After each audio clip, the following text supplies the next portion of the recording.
కాళేశ్వరం పుష్కరాలకు తనకు ఆహ్వానం ఇవ్వకపోవడంపై స్పందించిన కాంగ్రెస్ ఎంపీ గడ్డం వంశీ డబ్బు కంటే కులమే గొప్పదని నేర్చుకున్నాను. కులానుసారంగా నాయకులు ఎలా ప్రవర్తిస్తున్నారో చూశాను. నన్ను ఆహ్వానించకపోవడంతో బాధపడ్డాను. రాజ్యాంగం ప్రకారం కులాలకు సంబంధం లేకుండా మనుషులు దేవస్థానాలను వెళ్లొచ్చని మరొకసారి గుర్తు చేస్తున్నాను. కాంగ్రెస్ ఎంపీ గడ్డం వంశీ. ఈ సరస్వతి పుష్కరాల గురించి చెప్పాలంటే కొంచెం బాధేసింది. మా హక్కుల కోసం పోరాడిన ప్రతి దళిత సంఘాలకు నేను శిరస్సు వచ్చి నమస్కరిస్తున్నాను. ఎందుకంటే ఈరోజు చాలా ముఖ్యమైన విషయం నేర్చుకున్నాను. నేను డబ్బు కంటే మరి చాలా విలువైనది ఒకటి కులం అని చెప్పి ఈ సందర్భంగా నేను అందరికీ తెలియజేస్తున్నాను. ఇది నేను నేర్చుకున్నాను. ఎందుకంటే కులం బట్టి ఎట్లా ప్రవర్తిస్తున్నారు అందరని చెప్పి ఈరోజు మనకు తెలుస్తుంది.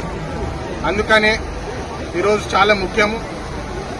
మన రాజ్యాంగంలో article 14 equality to everybody, article 15B and article 17 untouchability against, ఇంకా రిలీజియస్ ప్లేసెస్ లో అందరికీ హక్కులు ఉన్నాయని చెప్పి ఈ సందర్భంగా మళ్ళొకసారి గుర్తు చేస్తూ ఈ పుష్కరాలకు వచ్చిన ప్రతి ఒక్కరికి మంచిగా వాళ్ళు భక్తులు క్షేమంగా వచ్చి వెళ్లాలని చెప్పి కోరుకుంటూ ముగిస్తాను. ధన్యవాదాలు.